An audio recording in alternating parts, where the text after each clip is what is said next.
Welcome back, everyone, to the W Sports Podcast. It's the best podcast in all of sports. It's here, it's happening, and more importantly, we want you to be a part of it today. So if you're joining us live on YouTube, Facebook, wherever you are following the W Sports Podcast, we want you in the chat today to put all your ideas, maybe your theories, maybe your takes on what we're going to be talking about today. We want to know about it because we want you to be part of the conversation. But I'm your host, Jimothy. Alongside me, as always, is the best co-host in the business, Tubby. Welcome back. What is up? We had some football this weekend. We did have some outside football. Of the NFL. It was nice to have college football back. And so we're going to get to obviously both of those. But I to preface today, and I want to know this in the chat: if you have the choice between the NFL this weekend, or you had the choice between college football bowl games with like Utah State and Old Dominion and these types of teams, which are you more likely to watch right now? Keep in mind the quarterbacks in the NFL are pretty much terrible right now. Yeah, really. Is that a dumb question of me, like to ask? Like, which would you rather? I mean, I'm sure most people will say the NFL just because it's the current regular season, got the playoff push. But like you said, quarterback play is so bad right now in the NFL. It really is just. I mean, there's a few guys that are playing good and playing like they should. And then the rest of them that are supposed to be good are playing real bad, or just not, or they're just playing. I shouldn't say real bad. They're just playing mediocre football.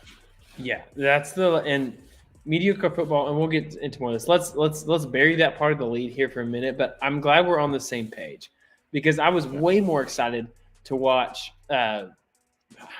I can't even remember the teams' names at this point. Appalachian State and Miami of Ohio, and that rain game that I was to watch most of the NFL this weekend. And I was like, I don't even care about these teams. Or what was care. Did you watch any of the Montana North Dakota State game, the Division II game? I didn't get to watch that one. I watched the other one, the blowout one. Did you see the ending of that game? Wild. That Montana North Dakota State game. What did I miss? What did I miss by not watching it? So North Dakota State was up by I think 14 with like 6 minutes left. Mm-hmm. Montana scores 2 touchdowns, send it overtime, and they get through the first overtime, go into the second overtime. Yeah, and you got to go for the 2-point conversion rule now, and Montana hands it off or flips it to the wide receiver. And he's running. You can tell he's going to throw it. He fires it in the end zone, bounces off the North Dakota State defender and into the Montana tight end's hands. And then North Dakota State gets it, goes for their 2-point. Try to run almost the exact same play North Dakota State Montana just ran, throws an interception. Montana comes back from 14 down and late in the fourth quarter to win in double overtime to go to the national championship game. Yeah, it was pretty awesome. Yeah, well, for those who maybe aren't as up to date on FCS football, North Dakota State is the Alabama of that league, and South Dakota State is the Georgia right now of that team. Montana, though, they're always competitive. They're you could say Ohio State out there. So my wife actually worked the game, Montana, not this week's, but the one before that. And then this week she was in South Dakota State, and she was doing the game for South Dakota State, getting absolutely taking down the Great Danes of Albany. Nice. So, yeah. And then she'll be working another game. I don't know if I'm not. Sure, why not? She's going to work in the Idaho Bowl, the Potato Bowl, whatever. Yeah. No big deal. Nice. I know. She's all over the Mountain Time Zone the last couple of weeks. So, super cool. That's awesome. And that'll be the championship, which I think is so weird with all the powerhouses that are in FCS the last decade have all been way up north, a decade plus. It's weird to me that the final game is always in Frisco. It's always as far in Texas as you can get. That's going to be in the dome. It's fine. Yeah, that is kind of weird. Because these teams love the cold, and they always play in the cold because they're in South Dakota, North Dakota, Montana. Those are the powerhouses. Yeah, I mean, it's not college football. You don't really have the domes like you do. Thank goodness. I mean, there's 2, and one of them's not even Division I anymore. Yeah, Syracuse is one. Idaho Vandals is the other one. I don't think that there is another one right now. I can't remember. That's the only 2 I know of. Yeah, I don't know. Wait, I'll find out when I get the new NCAA football game next year, and then I'll figure it out. All right, so let's go ahead. We're going to talk about it. I'm surprised you aren't wearing more of this Dodgers blue today because, I mean, we called it. We've been saying it since last year. We've been saying it probably since, forever at this point that Ohtani was going to be a Dodger. And for a second there, we almost got duped and thought he was headed to Toronto. But, yes, he landed same place he's always been, Los Angeles. How are you feeling as a Dodger fan? I mean, I'm stoked as a Dodgers fan that we got Ohtani. And then, I guess cherry on top, we get Tyler Glasnow in a trade with the Rays. I mean, Glasnow said Ohtani helped lure him to the Dodgers. That was all the tipping piece? I was just waiting. Well, the deal was tentative on him signing an extension with the Dodgers. Yeah. And Ohtani called him up after, they're like, okay, well, we're trying to work out the contract extension. Ohtani called him up and said, hey, I'd like to hit some home runs for you. And he said, okay, cool. Wow. What a selling point from one of your other pitchers. I'll hit some home runs for you. And so now we're just working on the Yamamoto, side of things, trying to, Yeah. Okay. So all the money that was deferred, we sent this to you. I sent that breakdown that had Betts, Freeman, and Ohtani in 2045 or whatever, when they're in their 50s and 60s. These guys are going to be making, so much money, and the Dodgers will be paying it for it still. And some people are like, oh, next year this won't be possible. Owners or players, someone will say, no, this can't keep happening. Who is this hurting besides us as the fans? Because it's not hurting you as Dodger fans, but the owners still get to pay a ton of money. They get to be competitive as much as they want to be. So the Dodgers, the Yankees, these types of teams can do this. The Nationals have done it quite a bit. Not to this extent, but but players are getting all the money. So they're not going to say no. This is great for the players. This is great for most of the owners. It's just not great for some of the fans at some of these teams, I would say. But there's no way this changes. There's maybe some extra luxury tax thresholds that may, that may get tinkered with. But overall, I think deferred money, this is going to be a massive bargaining chip that we're going to see fluctuate a little bit, and then it'll come back a little bit. Yeah, I mean, at first I thought, well, some of these small market teams may gang up and go, okay, we don't want, this is bad for baseball. We can't be on the same level playing field as them even more now. But then on top of that, they're the ones that get the luxury, competitive balance tax. Yep. So they're like, go ahead, go over that competitive balance tax. We just get that money. So, the A's, I think they said they're going to get close to what their salary is, their team salary is right now. Yeah, they're already in the black. Tax money. Yeah. Right.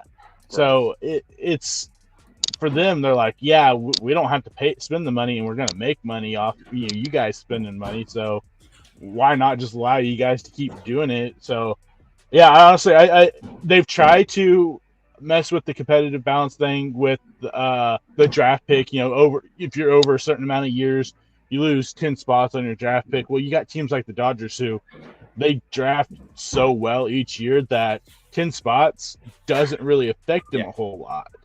So I think they're going to figure something else out to try to make these teams go, well, maybe we won't, go that far into it like we had in the past. But as of right now, nothing's happening.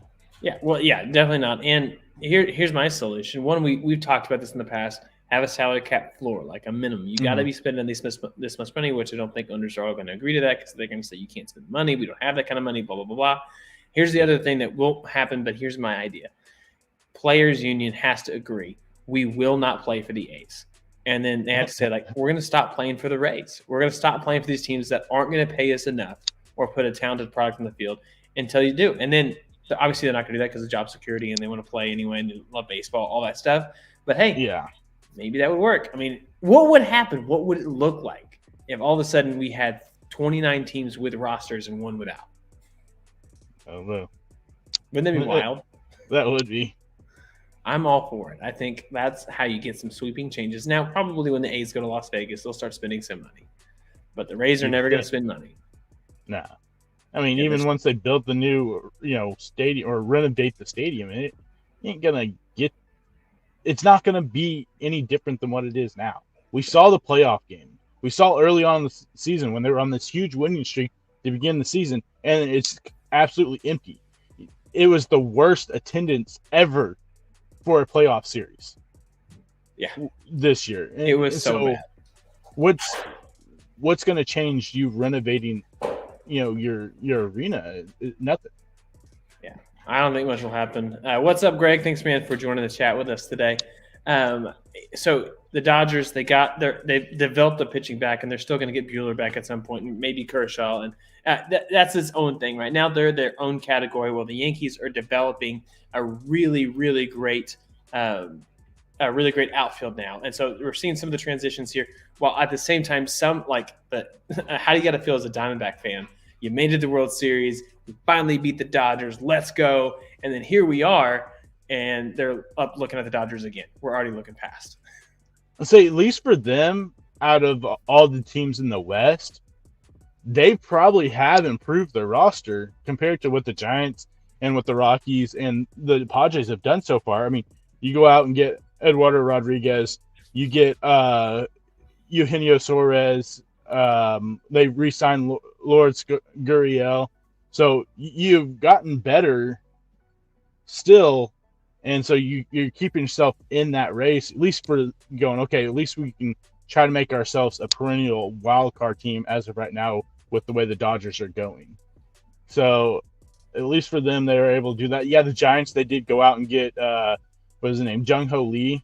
He's supposed to supposedly be the Korean Ichiro, but I feel like you paid a guy a lot of money, and there's like one glaring thing that you have to figure out is the fastest fastball he faced in Korea was 88 miles an hour. Ooh, I'm telling you, that is – I mean, he's going to see 104, 103, 102, 98 consistently. So I think that's going to be the biggest that's a huge part to be there. And if you're a Dodgers fan, you're pretty stoked about that. The Giants have swung and missed so much. And I'd say they swung at a bad pitch. They're like, thank goodness I didn't hit that. That would have been a double play in missing on Correa last year. But I think this is the overreaction is what we're seeing there. There's still quite a few names out there. They may still make a play for Bellinger and stuff like that. But real quick, Yamale and Ricky, man, guys, thank you so much for joining the chat as well. We'll get to that prediction, Ricky, in the chat. That was a pretty good one here once we get to the NFL. But Matt Carpenter already cut from the Braves. I'm sad. As a Carpenter fan, I'm sad, but it makes sense. They don't need him. And then we got the Max Scherzer news. Big news, yeah. Yeah, out until June, at least June. It could be further. And so I think with that news, for them, it probably, I would think, take you out of the Kershaw sweepstakes, because you go ahead and sign Kershaw, then you've got 3 pitchers on your team that are out until at least June. 2 of them more than likely out until after All-Star break. Mm-hmm. You really want to tie up that money with those 3 guys because, one, they're all 3 getting older and have had injury history. For me, they absolutely have to go out and re-sign Jordan Montgomery. Right now, I think this is a must at this point. Yeah, and he's a good fit. Yeah, it has to be your top priority right now, because if somehow you miss out on Montgomery and say you aren't able to get Snell or any of these other top guys out there, I feel like you're going to be a worse team, because you take Montgomery out. Now you've got Evalde. Can Evalde be the Evalde last year, or was it another really good year to another really bad year? And John Gray had a solid year. Heaney, had a decent season up and down. It's one of those things that I feel like if you don't go out and get Montgomery back, that you could possibly see the quote unquote World Series hangover for them. Yeah. And it might happen. I think both these teams, it could. It's a long season, and to come back from it, I do think this is what baseball needs to figure out: is this their whole point with the arbitration, with the Rule 5 draft, with free agency, and with winter meetings. There's like 4 things that they're trying to keep baseball in the news so long, just like NFL does. They're trying to find that. I don't think it's working. I think this is like year 6 in a row that this is just a dud, and we are seeing it drag out. And there's always one guy that holds it up. This year was Ohtani, but even then, we're every year it seems like there's something that slows it down, and we're just sitting on our hands. We're just waiting. Tell me what I should be excited for. And I think they should narrow the window down to put a little bit more pressure on it. And then you still have the anticipation beforehand. You have that 2-week period or whatever, like the NBA does in basketball. And then you have all this extra stuff on the back end. Because we texted about this before, and now I'm already excited because, I mean, December, literally a week away from Christmas, which is insane. Then we're going to jump into the end of the year with college football playoffs. And before you know it, we're going to blink and spring training is going to be here. And it's just a wild time, and we're going to get to be excited about this new showcase thing with the minor league talent, with the minor league top players in minor league baseball, which is going to be exciting. So, yeah. All right, big news. This happened today. Last baseball thing before we transition, unless I missed anything. I've been worried. I think a lot of baseball fans who are purists probably are a little bit worried about Baltimore Orioles possibly leaving Baltimore when their lease is up at the end of this year. I don't know if you just saw the news. They signed a new 30-year lease to stay in Baltimore, which is great because that ballpark is beautiful. They got so much history there in Baltimore Orioles. So and obviously the team is on the up. So, yeah, they're naturally going to sign that 30-year deal. So it'll keep them there, which is great for baseball. It's great for Baltimore. It's great for that fan base. Yeah. No, I didn't see that. That's awesome. But they were able to get that hammered out before the season started. Yeah. All right. So we're going to transition over to some college football news. It is bowl season. I have a theory today that I want to fix the bowl season. I want to fix all these opt-outs, these guys out, which I get. It's money decisions. I want to fix the transfer portal. I would like at least the timeline of it because this is the worst right now. This is awful. It's not. I mean, this is why the podcast, we didn't do a pick 'em for Bowl Mania this year because how in the world are you supposed to pick this? It just is ridiculous. Yeah, unless you are like up to date on every single one of the small teams, it's hard to stay in the know with who has entered the transfer portal. Even, I mean, I follow like 5 different transfer portal pages on Twitter trying to think he's ready. keep up with. And I'm still like, and they're like, oh, yeah, no, that guy's in the transfer portal. I'm like, when? Yeah. They all sneak in there at some point in time. But here's the big news of the day. The number 1 ranked class of this year was Georgia Bulldogs. And the best player that they had ranked was Dylan, I can't say his right. Raiola, the quarterback. He has flipped from Georgia. Clearly, dude, Nebraska is on the move. They didn't get McCord like we predicted. Instead, he went to Syracuse, which is wild on its own. But here we are. They got the number 1 recruit. They're doing something in Nebraska. Here's my question. Is Nebraska on its way to being a contender in the Big Ten? If we said this a few weeks ago or multiple times this year, if they had a quarterback, they would have been in that Big Ten championship game against Michigan. And now you bring in Dylan Raiola, which, we don't know if what we saw in high school will translate to college. But Matt Rule did way more in the first year than I think most people expected for him to do in Nebraska. Yeah, because you look at his track record, his first years as a new head coach, it's usually 1-2 wins. And then the second years where you see the big jump, 6-7 wins, and then you see the 8, 9, 10 wins after that. And they were on the cusp of making it to the Big Ten championship game. If things would have fell the right way and, beat Iowa and stuff like that, they had a chance. But I think this is bad news for the Big Ten if you're rooting against Nebraska, because we're already seeing year 2, Matt Rule starting to get big name guys. And just the fact that they were even had a chance at Kyle McCord. We wouldn't have said this at the beginning of the season. Chance. Yeah. Oh, they have a chance at one of a top tier quarterback in college football. Nah, there's no chance. The fact that they had an argument and they were really thinking that he was going to go there, and then the whole hiring at Syracuse where they hired the defensive back coach from Georgia, and then they bring in the defensive line coach from Texas A&M, 2 really good recruiters. Seem to have swayed him to Syracuse over over Nebraska. So, it's pretty wild to think that you're Georgia sitting there with the number 1 quarterback in the recruiting class, and Nebraska just flipped him.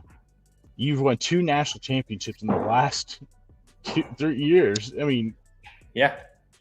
going to go back to back like Minnesota did back in the 30s, but This is here's my point. So I said at the beginning of the year, I think Coach Prime in 5 years, if he's still in Colorado, will have a better culture program than Georgia, more successful at that time period. And I will say this year, as of this year, they both, since Prime has been to Colorado, neither of them have a playoff appearance. So they're both close. One has a winning season, the other doesn't. We're not talking about that. I think, but here, I want to know this question here. Why is my internet's struggling here with the chat? Matt Rule or Ryan Day? Who you got? Who do you want coaching your program? If you're a fan right now, which one do you want to be a fan of right now?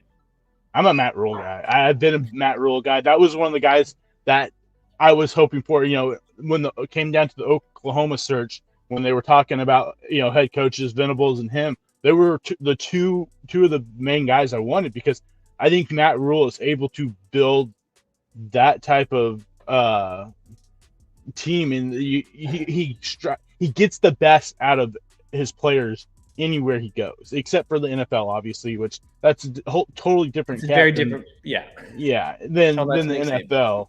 So he's just able to build things, and Ryan Day got handed the keys to a Ferrari, and now that Ferrari's not really much of a nice car anymore. It's been run down, hit a couple walls here and there, got a couple scrapes on the side of it. Probably needs to go in for a repair job. I think that's a good estimate. The chat, Ricky, also agreeing. Matt Rule. I wasn't surprised that you chose that. I just think it's a really good question. Both Big Ten, both of them are. You would technically consider blue bloods? I would say, obviously, Nebraska hasn't been good probably in 20 years. Yeah, but they're one of those classic teams that just ruled college football before we turned the calendar to the 2000s. God, that's 23 years ago. That's insane. Yeah, I would say 20 years, because I think in 2002 period they were still pretty good. Yeah, I mean, what about 2006, 2007, 2008? In Dominican Sue, years they made it to the Big 12 championship game, lost, but yeah, I mean, it's been quite a while since they've been a relevant team in college football. Yeah. And there are a couple other people who've entered the transfer portal, kind of surprises. And we talk about Malachi Nelson out of USC hitting the portal because it looks like Lincoln Riley is on to his next project as a quarterback, with Caleb Williams, of course, declaring for the draft after a 7-5 season. Here's my we talked about this. We're not big fans of Lincoln Riley, but how big of a loss is this? This recruiting class is still in the top 20 as of right now for this upcoming season. Well, see, the thing, Malachi is on the team now. So, yes. I mean, this is something that we talked about when Lincoln left and went to USC. We talked about that. We felt that he got too much credit for Baker, Kyler, and Hurts, saying, oh, he developed them into NFL quarterbacks. And, he didn't pick these guys. These guys came to him. These guys picked Bob Stoops because Bob Stoops was the coach, except for Jalen Hurts. Jalen Hurts came to Lincoln because Lincoln was able to get him, had the best chance to get him to the NFL. And he's, like we said, he's not good at, I don't think he's great at developing quarterbacks, but he's good at refining skills. Mm-hmm. And the fact that he is going, and then it points back to also like his recruiting. He's not great at picking quarterbacks. I mean, he initially picked Brock Vandagriff over Caleb Williams. He didn't want Caleb Williams. Caleb Williams was willing to walk on to Oklahoma just so he could be there with Lincoln Riley. And Lincoln was like, I'm not going to give you a scholarship, anything like that. We saw what happened with Spencer Rattler, the swing and miss. Spencer Rattler was supposed to be this high-touted kid, potential first-round pick at some point. Not there. He picks Malachi Nelson over Jackson Arnold at Oklahoma. And now we're seeing this effect where Malachi's in the transfer portal. Jackson Arnold's going to be starting for an SEC team next year. It's true. In the Caleb Williams thing, any coach, it would have been pretty difficult to miss on Caleb Williams with the abilities that he has. Yeah. So I just feel like he gets way too much credit for, to being a great quarterback, coach and, developer. I think he's good at refining guys' skills, but I don't think he's good at developing quarterbacks. And I think that's already proven right now with Malachi Nelson. And bring in Will Howard. I mean, I don't know. It seems so weird because I just feel like he doesn't fit that Lincoln Riley type system. I think we both had this gut feeling that I think USC is starting to feel too. I think he's out. I don't think he's there next year. He could be, right, because of the money. And I just don't see why Will Howard would go if knowing, if there was an inkling that Lincoln wasn't going to be there. But that's a great point. And here's why Will Howard goes. Jalen Hurts is a starting quarterback in the NFL, MVP candidate, almost won a Super Bowl. And he doesn't do that without Lincoln Riley. Just flat out, he can't. With what he was doing at Alabama. And you'd argue that some of the stuff Will Howard was doing at K-State is similar in a line like, oh, he's a good college quarterback. He's not great. He's not going to make it the next level. And Will Howard clearly wants to. And I think that's a good move on his part. But, yes, you're right. If he's not there, then there's no point. Like, he won't win. Yeah. And then also on top of that, they had two other huge guys enter the transfer portal today. Mm-hmm. You lose Damani Jackson, who was one of the top 5 corners or top 5 players in the 2022 recruiting class. He enters the transfer portal today, and then you had I can't remember his name, some linebacker. They were pretty much the 2 bright spots on the defense have now entered the transfer portal. Things aren't looking so great right now out in LA. They're not looking as bright, sunny, rain, sunshine out there like it was a couple, at the beginning of the year and last year. Yeah, it's just, and now you're going to the Big Ten where Lincoln Riley struggles against hard-nosed teams. Play 2 tight ends, run power, zone offense, and plays really tough defense. They had a great, I guess they had a good one-year wonder, and good luck next year. Yeah, good luck next year. 2 things. So, number 1, this is a quarterback question. And the next one, just so I don't forget, Iowa. Okay, that's how we'll remember it. So, quarterback question. I want you to rank, because in the chat they said Oregon just got a 5-star recruit with Dillon Gabriel going in at quarterback next year. I think that's a great touch, especially with his leadership. Rank Dillon Gabriel in the OU quarterbacks. Ever? Well, you could just say the last, or just 15 years, right? Like the main ones that people are going to think of. And Noah. We got Baker's number 1, and Baker's clearly number 1. I saw a bunch of lists this weekend about people's top 5, 10 college quarterbacks of all time, and so many people didn't put a single OU quarterback on there. I'm like, y'all dumb. Yeah, dumb. All right, go ahead. Sorry. Yeah. You can't not put some of these OU quarterbacks in there. I mean, they're called QBU for a reason. Yeah. I mean, but yeah, Baker's number 1. It's tough. I'm split between Sam Bradford and Kyler Murray at 2. Sam Bradford, that team that they had was just insane. I'll go Sam Bradford number 2. I'll go Kyler number 3. I'll put Gabriel ahead of Hurts, even though Hurts got us to the playoffs. I'll put him there, and I think I'll put Hurts there. Just more towards recency bias, because Landry. We all know what happened with Landry. The numbers are incredible. It's between Hurts and Jason White. Jason White was an incredible quarterback. If the knee injuries didn't hamper him like they did. That guy's playing in the NFL for a while, but so I'll go ahead and put Hurts at 5 just because. Okay, I think that's fair. I would definitely go Baker number 1, then number 2. I'm probably going to go and put Kyler. I wish he would have had 2 years. I think that would have for sure put him above it. Then Sam, and then Gabriel, and then probably Hurts. But it's very close with Sam, like one of those other guys. I did put Sam, not Sam. Jason White, sorry. Yeah. At that one. But because of the playoff, I think I'm gonna put it with Hurts. And he had a lot of running ability. I don't think he had the running game the same, setup. So it's just a question. All right, so Iowa. Give me your pitch for why you should be the offensive coordinator, because they put the job listing out there and they put some qualifications that became public, which are pretty funny. I don't know if you saw them, but just proficient. So it was just really funny. So I'm just curious. Do you think you could succeed as Iowa's offensive coordinator? My biggest argument is it can't be worse. So okay, all right, yeah. Can it be worse? You are the worst offense in college football back-to-back years with one of the best defenses in college football. Yeah. and your offense is so bad. I mean, you have a halfway decent offense, and you're talking about a team that had a chance to be undefeated because that defense is so good. I mean, you lost one game because you got a fake, fair catch, called back, and the guy returns it for a touchdown. You lose one game there. It's just the fact that you're able to only lose a couple games each year and your offense only averaging like 15 points a game is pretty impressive. Yes, defensive wise, not offensive wise. I mean, yeah.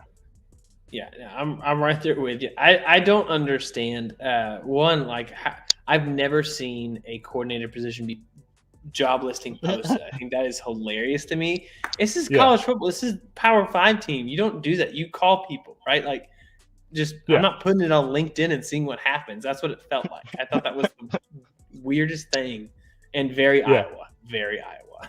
Yeah, they need to go find some young. If they were smart, what they would do is they go hire the guy from UNLV, bring him in as your offensive coordinator, because if he can turn around that offense, then the dude's a head coach somewhere in the next year or two. Yeah, bring in Brendan Marion and give that kid a shot, because look what he's been able to do everywhere he's gone. I mean, he had Jordan Addison. He turns him into a Blitnikoff award-winning, wide receiver. Goes to Texas, has great wide receivers there. Helps Xavier Worthy, and then goes out to UNLV and just has one of the highest scoring offenses in college football this year. Yeah, no big deal. Yeah, getting it done. Yeah. So I have an idea for Saturday, because next Monday is, of course, going to be Christmas Day. So we're not going to be able to record the next week, but we don't want to leave you all hanging. And we also want to do maybe a college football playoff preview episode. I don't know. How do you feel, Tubby, about possibly doing one Saturday? Yeah. In the day. How do you feel about that? A little impromptu college football playoff. Yeah. I don't think I got nothing going on. So, yeah, we try to make that work. All right. So here we go. I just threw it on Tubby right now. I just thought about it. So here I am. I was like, we can make predictions today, but let's have a dedicated episode to it. So we know that many of y'all are going to be driving as well for the holiday. And so if you're going to be driving, why don't have it a bonus episode for the road? Come on now. I'm just saying. Like, here we are. I mean, what better way to spend your road trip than, downloading the podcast, just in case you hit some areas that don't have very good signal. Download it so it's on there, and then you can just listen to it. Yeah, it's a great option. Great option, Yeah. So make sure you stay tuned with us on all the socials, so that way you can be a part of it whenever it happens, because we'll figure out the time later. But if you're following us and you're subscribed, you won't miss it, and then we'll have it, and we want your picks too at that point. So we're gonna have a whole episode for it. So, did I miss anything when it comes to college football? Are we ready to move on? I think we're ready to move on. I think we can hit next week or a couple weeks we can talk about the SEC schedule coming out. Oh yeah, I think that'd be fun. Oh, here's my idea. This is a very simple idea to fix it. I almost forgot. Fixing bowl season and transfer portal and guys declaring. Just do what they do in Division 2 and Division 3 in the FCS. Have a playoff with 64 teams. 64 teams make it. Guess what? That's 30 bowls, 32 bowl games right there. Done. Yeah, I mean, Mike Leach already had it all figured out. He, is public. He went out there on a tangent, on a rant, and was like, look, I've had it, mapped out for years. If basketball can do it, we can do it. Yeah. And they can't, it might do, but it just makes too much sense. And here's the thing. People are like, ooh, what's he going to do? They're still going to end up with the Alabamas and Georgias and all these teams in there. Yeah, I don't care. Still, let us do it, and let's have the games. People are going to still stay engaged.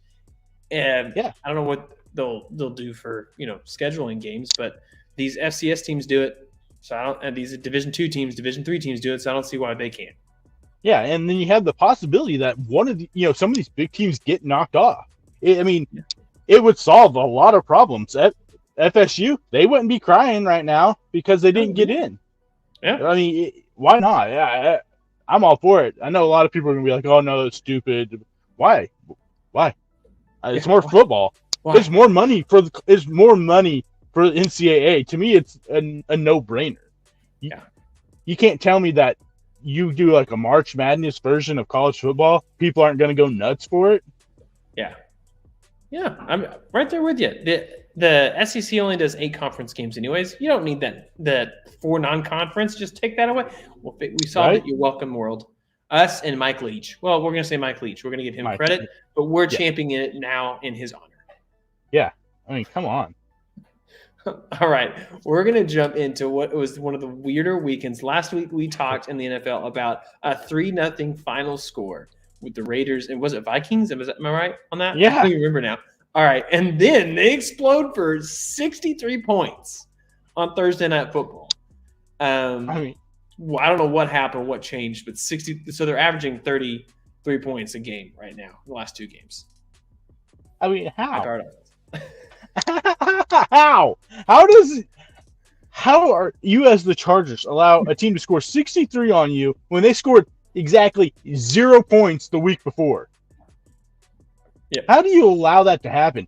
It's probably for the best for Justin Herbert because now you get Brandon Staley finally out of there. Dude, one of the most underprepared head coaches I've seen in the NFL this season, and there's some bad ones. That team for the Chargers was so pathetic across the 42-0 before you opened your dinner or whatever you got DoorDashed. It was already over. You're like, why am I even watching this? Yeah, I mean, college game. It was, and it makes it worse too because Brandon Staley, the last 5-6 weeks, has been calling defensive plays for that defense. I call it plays, okay? Yeah, and then the fact after the game they asked him, are you worried about your job? He goes, I feel like I deserve the right to be the head coach for this organization. I'm like, what have you done besides blow one of the largest playoff leads in NFL history, and then just have blunder after blunder, dumb late game mistakes that are on you for calling, let's go for 2 here, or let's go for it on 4th and 15 from our own 5-yard line.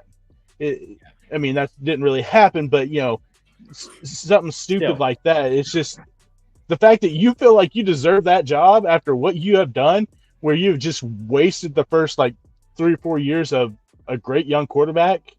You don't deserve nothing, guy. Yeah. And this Chargers team, this is an utter collapse that they've had recently. Every game has been – there's a point at this season you look back and they had just beat the Jets. The Jets are bad at that point, obviously. They've been bad all year, still bad. That they had lost the Chiefs by 14, by the Cowboys by 3, the Titans by 3, the Dolphins by 2. And they were 4-4. And you look at that record and you're like, there's a good chance they could have been 6-2. And this team right now is 5-8 and has lost to the Lions, the Packers, then the Ravens, and then beat the Patriots 6-0, which is funny. And then lost the Broncos, who absolutely got hammered this week too against the Lions. Just brought the hammer down on them, and it looked like the Broncos again. This team is bad. And then to finish the year, they have Bills, Broncos, at Broncos, and then the Chiefs. I don't know what he was hoping to accomplish, but this Chargers team is bad. They look like they're going to finish in the last in the division, which I don't think anybody picked them to finish worse than second. No. Yeah. It's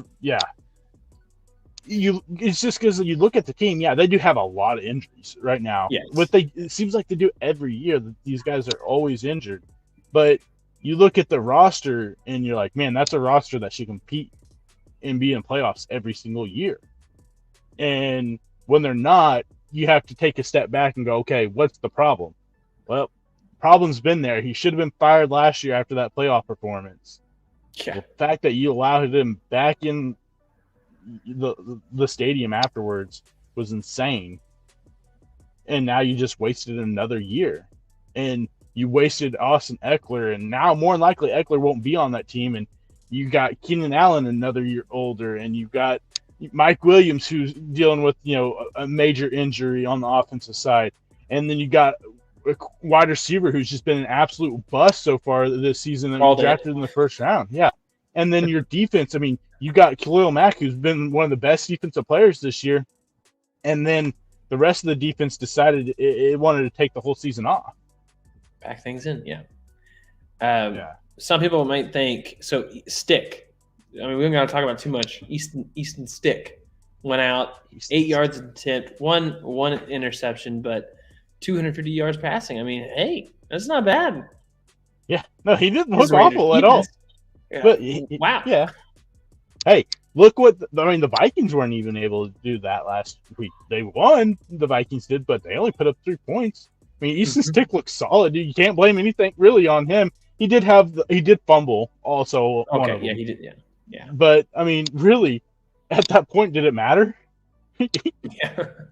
Yeah. No, it didn't. You may think, okay, well, why didn't they put in like Max Duggan? They obviously drafted him. They did waive him today, and they signed Will Grier. Wow. Yeah. So a different Big 12 quarterback right there. Not a whole lot to take away from this. The Raiders are not making the playoffs at 6-8 still. 63 points is still 63 points in the NFL today. That's insane. They scored so many different ways. Just wow. Yeah. Yeah. Good performance. I mean, it'll be interesting to see what they do at the end of the year. I mean, they had the same situation a couple of years ago when John Gruden got fired. They had Rich Bisaccia step in. Team played a whole lot better, played inspired football. Didn't hire him as a head coach. Went with Josh McDaniels. Now you got, Antonio Pierce. They fire McDaniels. Antonio Pierce steps up. They start playing inspired football. The players like it. Yeah, players love him. Are they stupid enough to fire him and go with someone else? Yeah. It's the Davis family, man. Come on. Just win, baby. Yeah, at this point, if they fire Antonio Pierce, it's just, or not really fire. I mean, if they don't give him the job after this year, then they're just asking to be in, purgatory for the rest of the Davis ownership of that team. That's forever. Jake Browning continues to do something. So I think here's the thing. All of these quarterbacks that aren't good, they've been put into the position to be good too quickly. Apparently, the goal for Jake Browning was just to let him play for 5 years, and now he's good. What is going on? Well, I mean, it's a competition. It's the Vikings who are bad, the Colts who are not good, the Jacksonville Jaguars who hurt their quarterback and blew that game. So I mean, they also lost to the Steelers. So maybe it's a competition, but everybody's competition looks the same right now. All the quarterbacks are bad.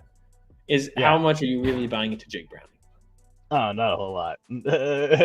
I mean, great for him that he's played good, but it's just that I don't buy it because to me, if that's the case, then basically what you're saying is Joe Burrow isn't that good, and we all know Burrow's a great quarterback. It's hard. I mean, you've got Ja'Marr Chase, you've got T. Higgins, you got Joe Mixon, you got Boyd, you've got offensive weapons. Yeah. There. I mean, so I think that's the big point right here is if you have really good weapons around you should be good. Put Jake Browning with the Kansas City Chiefs offense. We're going to talk about it later. But I want you to mentally picture what that team looks like. Yeah. Yikes.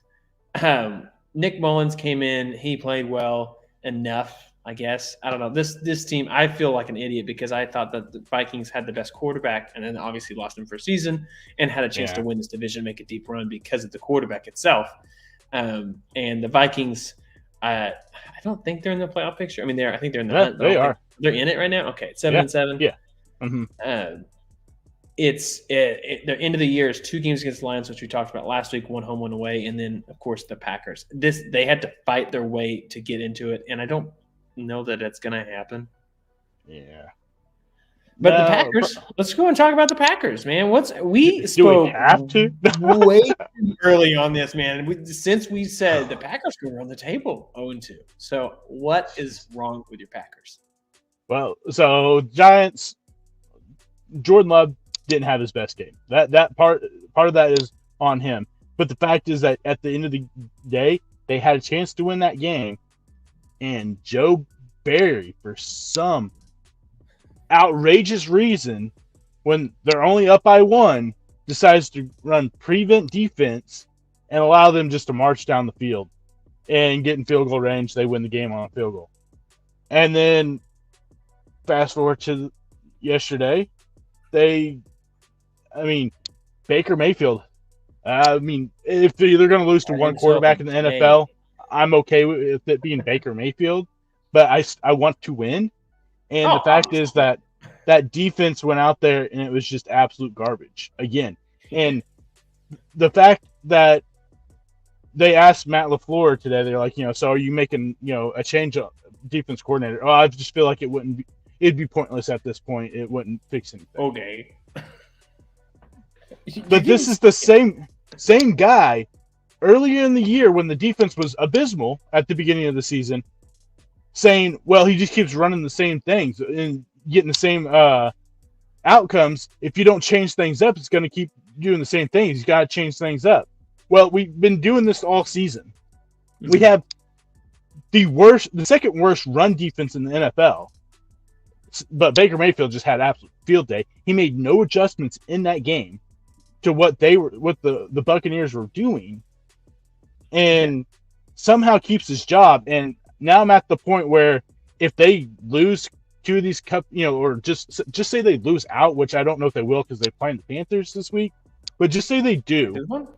Now I feel like Matt LaFleur should be fired with him because you stuck your neck out for this guy all season when your defense has been so bad. And even last year we thought, oh, maybe it was just a couple injuries and things here and there.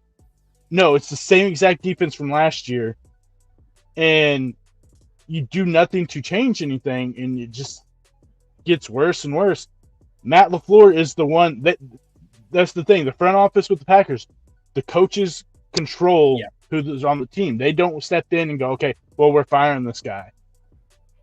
It's now on you if you miss out on the playoffs because you stuck with Joe Barry throughout that final 5-6 game stretch of the season, and you lose most of those games and miss out on playoffs. Now I feel like you should be on the chopping block also because you made that decision as a head coach to stick with the guy that has proven week in, week out that he's going to run the same defense and doesn't change anything up. And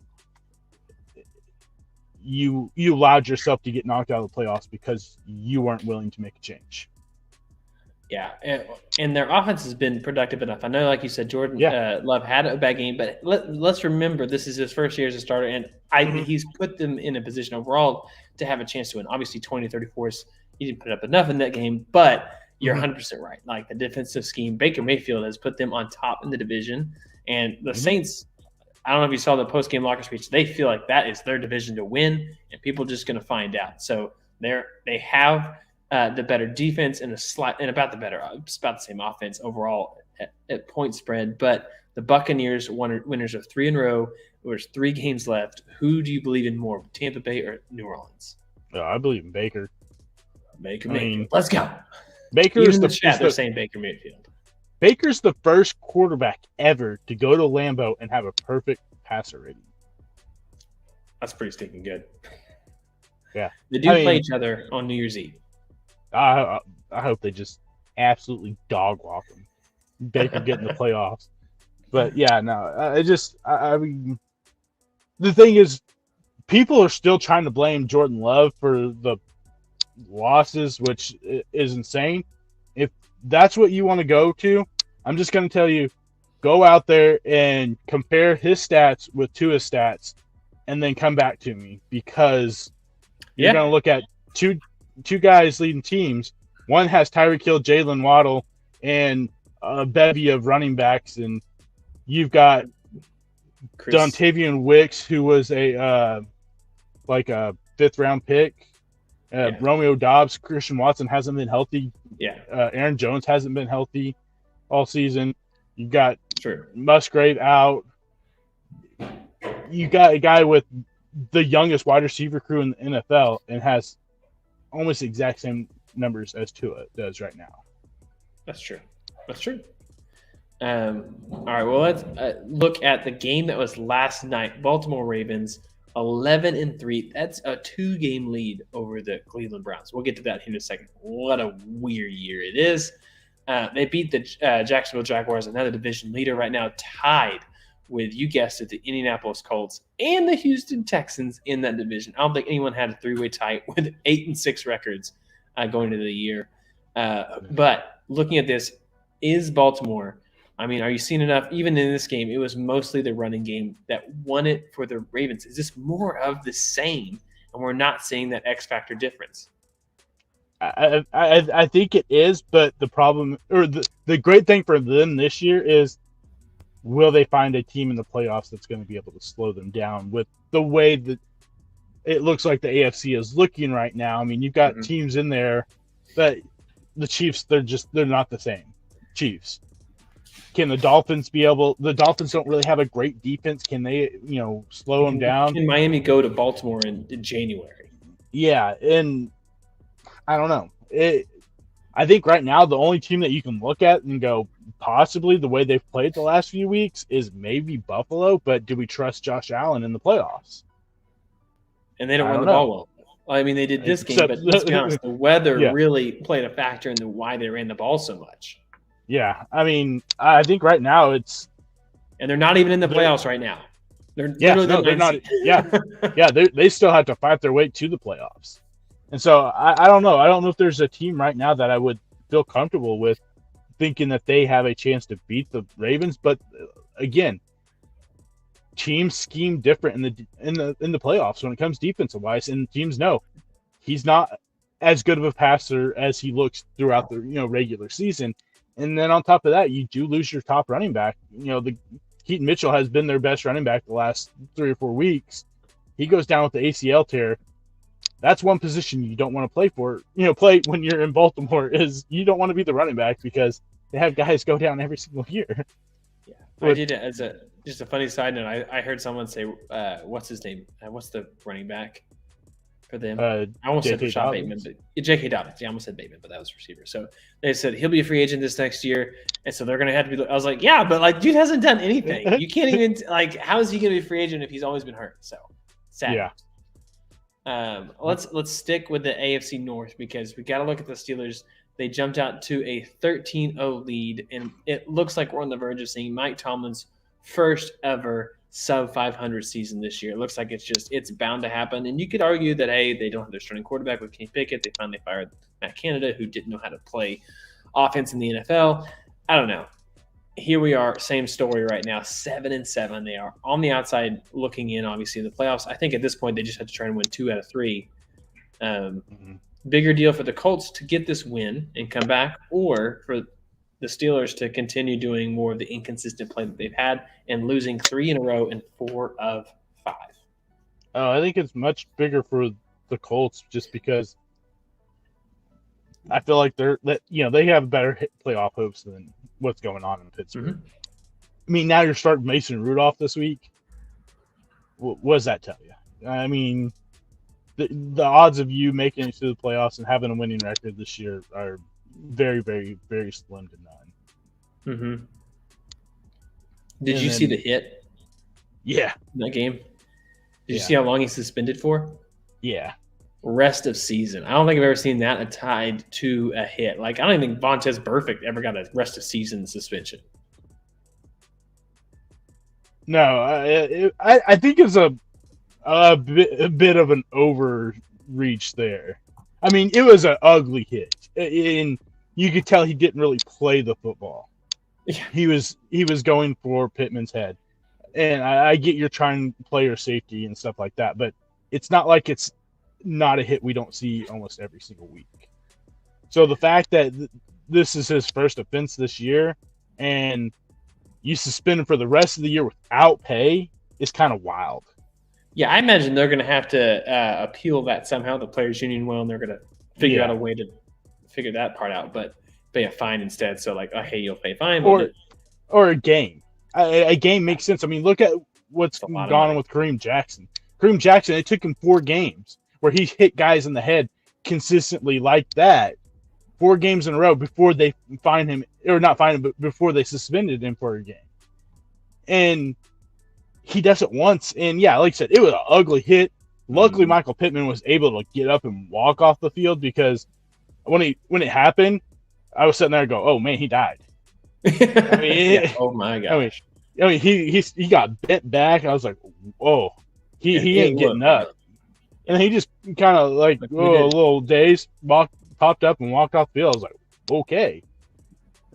Luckily, he was able to get off the field, but yeah, I think it's kind of wild that you suspend the guy for the whole season. Yeah, the hit was ugly, and it's a hit you're trying to take out of football, but it's not like we don't see something like that every single week. Yeah, you're right. I want to talk about, we briefly mentioned it, how legitimate is the Coach of the Year candidacy for the Cleveland Browns? 9-5. I don't know. I mean, the quarterback that they've had there, I think it's technically 4. I don't know if 4. Yeah, PJ actually played anything, but yeah, to go get Joe Flacco literally off the couch, and the dude is just slinging the ball around for 300 yards a game. It is wild. He's thrown the ball 45 times a game too. Yeah. But he beat Chicago, he's beat Jacksonville, and he lost the game against Los Angeles, but 2-1 since he got there. I mean, I don't know if there's really an argument for anyone else right now in NFL for Coach of the Year. We were talking about a team that has the most players on the IR in the NFL. You lose Deshaun Watson, then all of a sudden you go to PJ Walker, then Dorian Thompson-Robinson, then PJ Walker, now to Joe Flacco. You lose Chubb for the season. Yep. You had Denzel Ward out for multiple weeks. You lost a lot of guys in the secondary, multiple guys on the offensive line, and somehow you're sitting at 9-5 and going, hey, we can coast into the playoffs right now. It's pretty crazy to say that with everything going on, that this team is somehow a playoff team, that defense is that good. Yeah, and they are currently sitting as the 5 seed, which would mean they would be playing the Jags in week 1 of the playoffs. And to me, I'm like, I might be taking Cleveland in that game. Yeah. Especially if you got an injured, Trevor Lawrence, who's not playing at 100%. And did they just play recently? And the Jags lost? Maybe not. Yes, they did. The Browns did beat the Jags, and it was at home for Cleveland, but they did win. Yeah, but still, I mean, I don't know. It's kind of a weird thing that you got this team without, your starting quarterback, your best player, on the offensive side out for the season too. Mm-hmm. And you're still putting up the numbers. You're still winning because your defense has been that dominant this year. Yeah. And finally, how many years has it been? 7, 8 years? David Njoku's finally living up to what he should be. He leads the league as a tight end with yards after the catch. He's got 5 touchdowns, which is a career high. He has over 100 targets, which is a career high. 69 catches, which has by far eclipsed his previous high of 58. I don't know. He looks like a legit target to pair with Amari Cooper out there. This is a weird team that's good, and they might win their first playoff game since Baker Mayfield. And who would have thought it would have took Joe Flacco to be the one that I know. to unleash David Njoku into the league. I mean, come on. I don't know how much we have to talk about this game, but it was Broncos Lions. Lions are bouncing back. They're now 10-4, 42-17. The Broncos defense looks exactly what we thought they would be. Jahmyr Gibbs had a great game. I don't know if you compared his week to Bijan Robinson, but Jahmyr Gibbs looked like the right pick.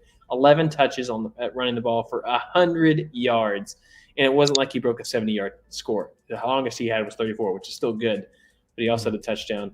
And then Jared Goff, 5 touchdowns. Did anybody see him going for 5 today or this week? I mean, I played against him in the playoffs, and I lost. That's what you get. Yeah, I mean, they kind of just like, it was like all of a sudden it was like, oh well, we've been stinking it up the last couple of weeks. Let's go ahead and put it back in, drive. We were stuck in neutral for a few weeks. Let's go ahead and put it back in drive and see what we can do towards the end of the season. Jahmyr Gibbs is just absolute electric when he touches the football. And I don't understand the split in the snaps right now between him and David Montgomery anymore. It shouldn't happen because Montgomery's still doing great work, but he's not the same explosive. He's just more of a every down type back. He just doesn't bring that explosiveness to this team, because you really think about it, they don't have really that home run hitter when it comes to the outside, wide receiver wise. You got your home run hitter standing in the backfield that, you give it to him, either hand it off to him or throw it to him. That dude can take it to the house at any, point. Mm-hmm. I keep the guy in, because, if you're going to go off the, the age old, play the hot hand, because the kid's on fire right now. He's on fire, and we just talked about David Njoku. Sam Laporta, the rookie out of Iowa. If anybody had him and started him, you need to send him a thank you card or at least tag him on social media because 3 touchdowns to get him to 9 on the year. I told you all the numbers that David had. His numbers are better. Yeah. And that's crazy. I mean, he's a great tight end. He doesn't look. You look at his picture, the dude looks like he's 33. He does not look like he's a rookie in the NFL. But I mean, he was my favorite tight end in this draft. He was. Tubby knows talent. There's something about those tight ends from Iowa, except for Noah Fant.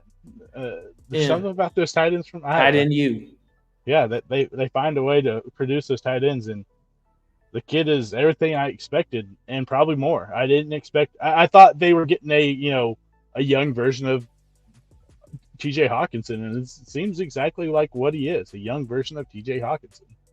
Yeah. That's what it's sort of starting to look like. He might be even better. We'll see. Yeah. Not a whole lot to talk about with these 2 games. There's really 4 games that we're not going to talk a whole lot about. We're going to start with the worst of the worst. 9-7, Panthers over Falcons. They get their second win. Bryce Young, no interceptions in this game, so that's a win too. 167 yards passing. This is an ugly game. Did you see how packed that stadium was?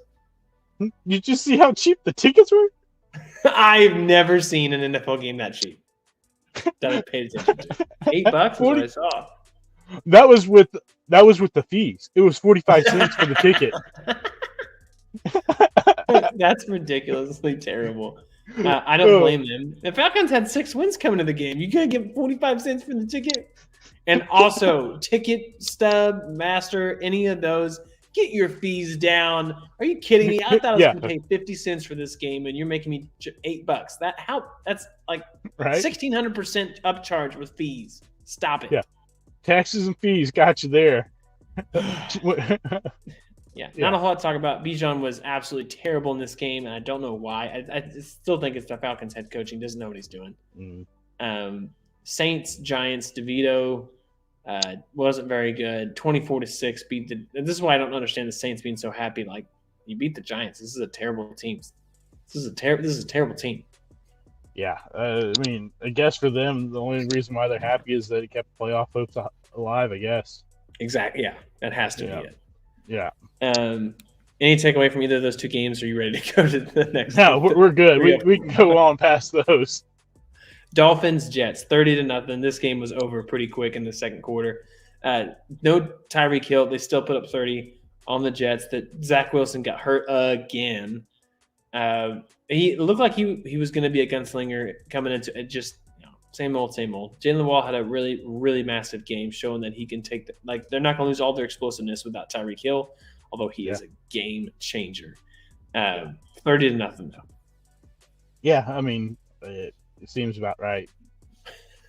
Yeah. I've never seen so many of these types of games in the NFL. Finally, we got Texans, Titans. No CJ Stroud in this game. I'm counting on him getting out of the protocol this week because I'm in the playoffs as the number 2 seed, and I need a quarterback because right now I have as a backup Kyler Murray. So, not feeling good.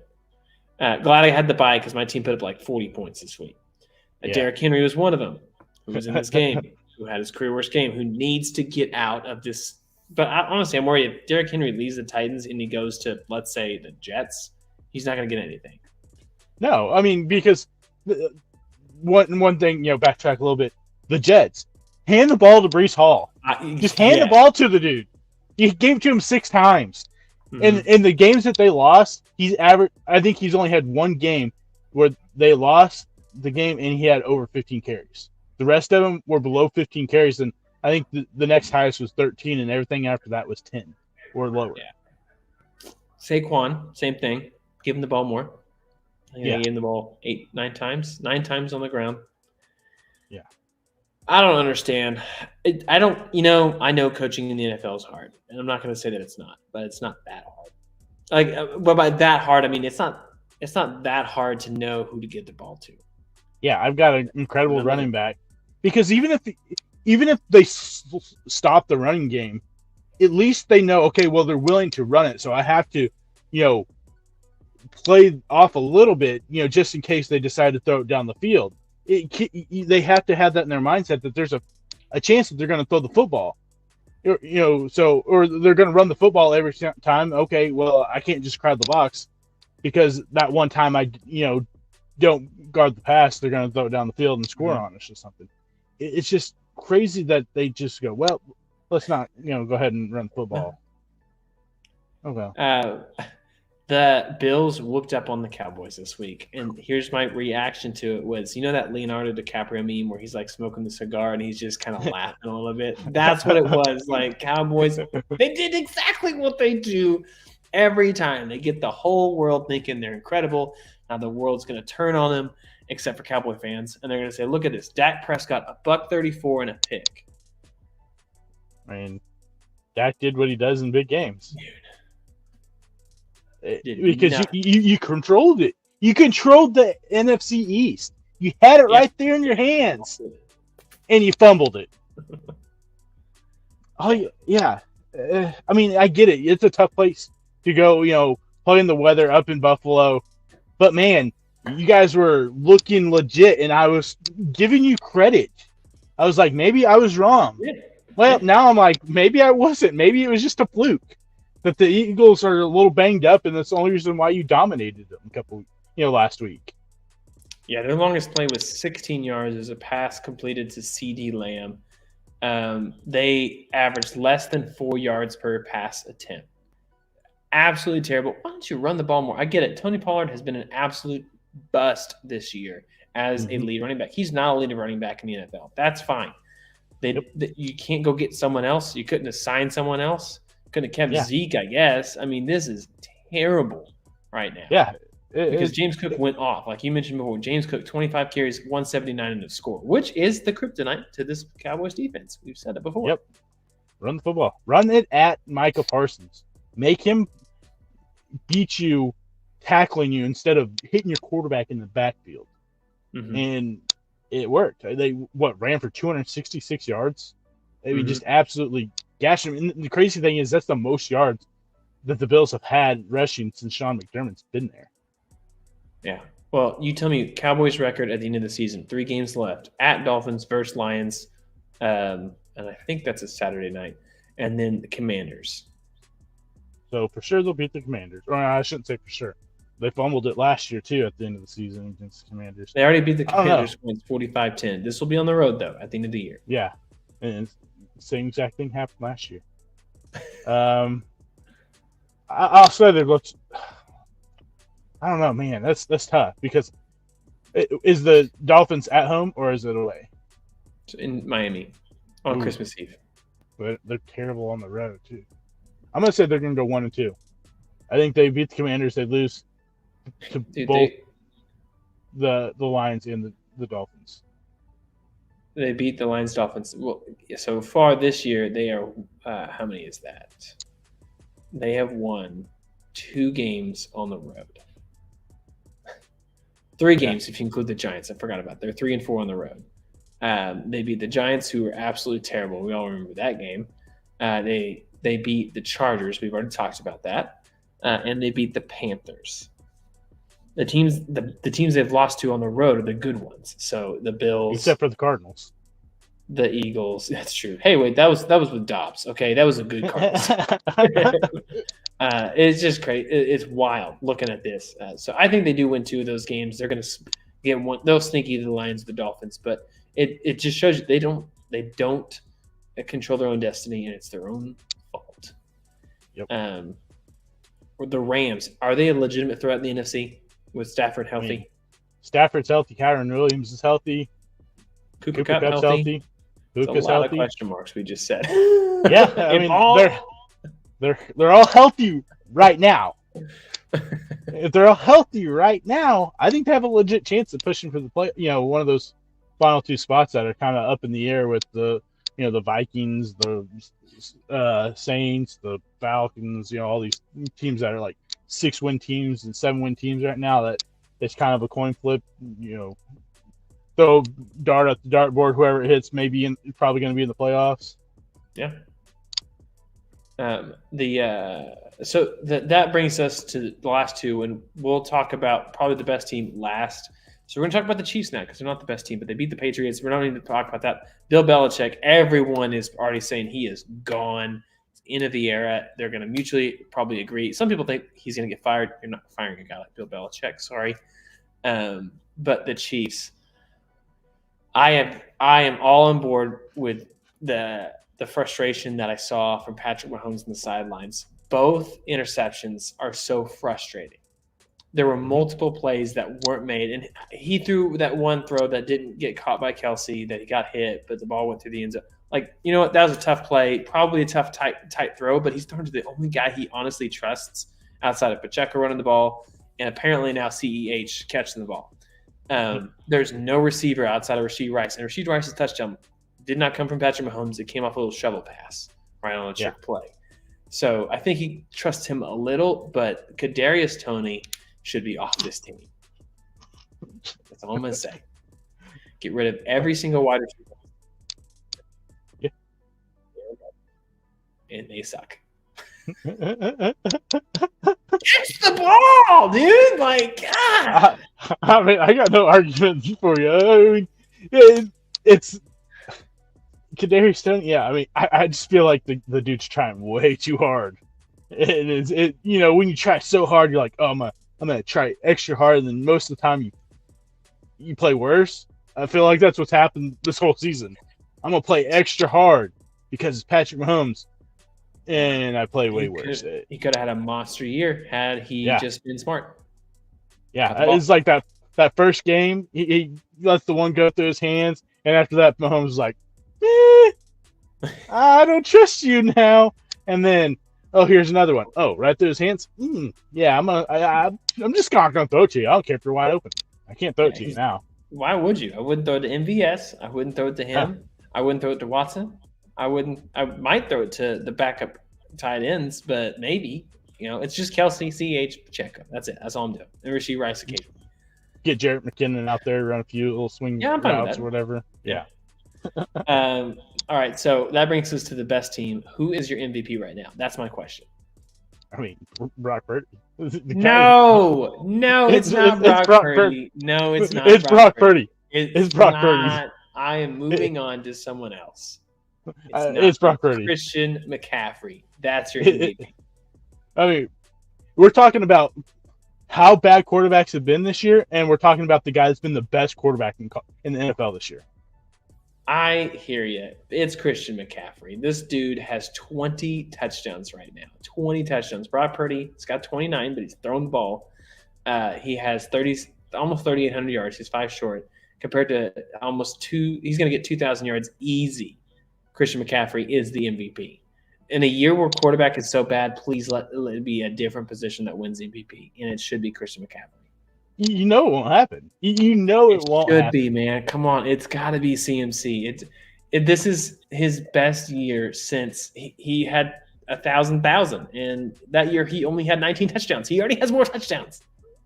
I'm just saying, you know it won't happen. You know the voters won't allow it to happen because there's too much of a story arc. If Brock Purdy wins MVP, goes from the last pick in the draft now to the most valuable player in the NFL, they ain't gonna let that go because you never know. Next year, Brock Purdy could just be absolutely terrible. Probably not, but they can't have that opportunity slip through their fingers, and you know they ain't gonna allow CMC, even though he's probably more deserving. This is the year for a non-QB, please. You know it's going to be Brock Purdy. I mean, leads the NFL in passing yards, touchdowns, number 1 in QBR. It's going to be Brock Purdy. Right now, Brock Purdy does take the lead, but it's a tight race. But this is a CBS article, said it should be CMC. But right now, it's number 1 is Purdy, and then he's taken a better lead because Dak and Lamar did not have amazing games this last week. And then 4th right now is CMC, followed by Josh Allen. Yeah. What year is this? What are we doing in the NFL when you didn't even have Patrick Mahomes in this discussion? Because he shouldn't be this year, but yeah, he could be. But yeah, no, I mean, CMC, I'll give it to you. He deserves to be the MVP. But right now, it's more than likely going to be Brock Purdy, just because the NFL ain't gonna allow that story arc to go away, because I'd like it to. last pick, never best player, Mr. Irrelevant to NFL MVP. Yeah, that'll be a big deal. All right, we texted about this. Our old co-host Joseph, the Bears fan, bear down. He's bearing down right now. Your dad, Bears fan. I don't know how they don't catch that ball. I don't know how you look at that image and you're like, this play ended with an interception, and there's not a defender in the picture.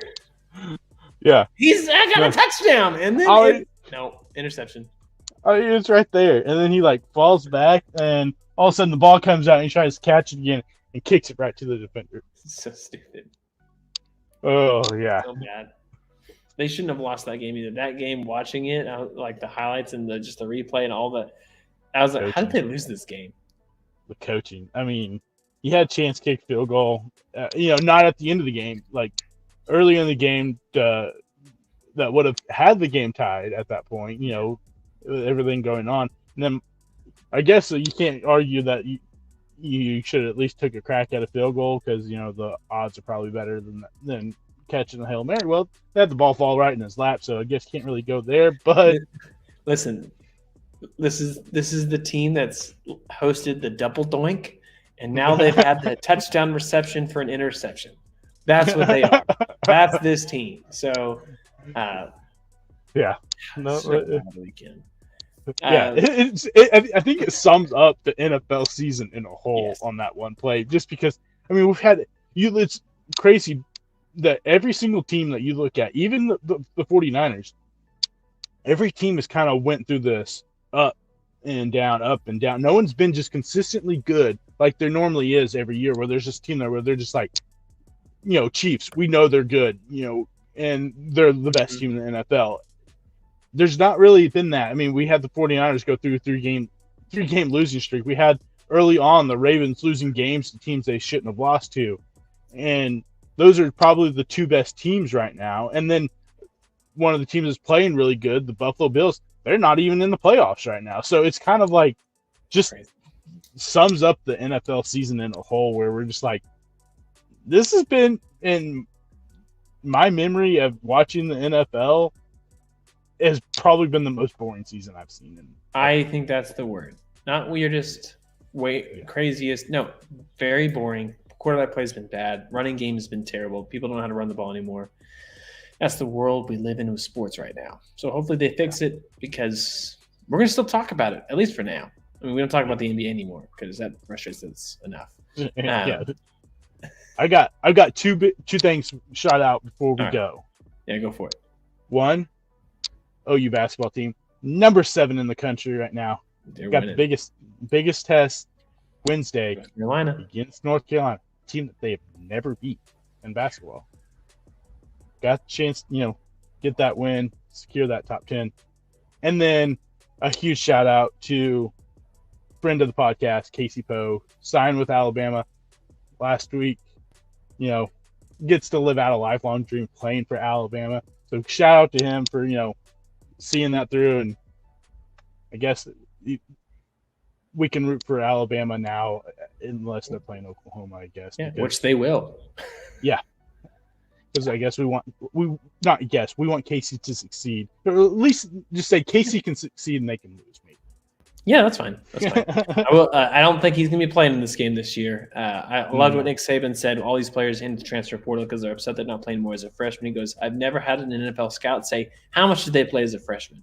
Such a great response by Nick Saban. That's why he's one of the best. That's why his teams are so talented, and that's why they're playing the playoff, which – guess what? We will be here again on Saturday. Stay tuned for what time so you can join us. We're going to have predictions. We're going to have X Factors, all that good stuff as we head into the college football playoff season, because it'll be our last show before the playoff, I believe, if I'm not mistaken on what day it is. But we'll be there, and we don't want you to miss it, because y'all are the best part of what makes this podcast so much fun. So thank you so much for those who subscribed this last week. We're getting so close to hitting 200.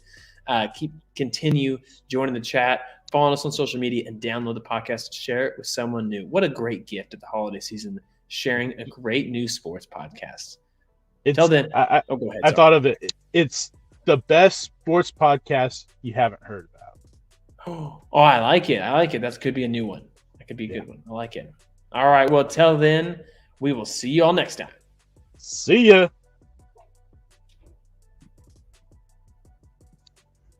I can't hit the button. We're going to be live for a second because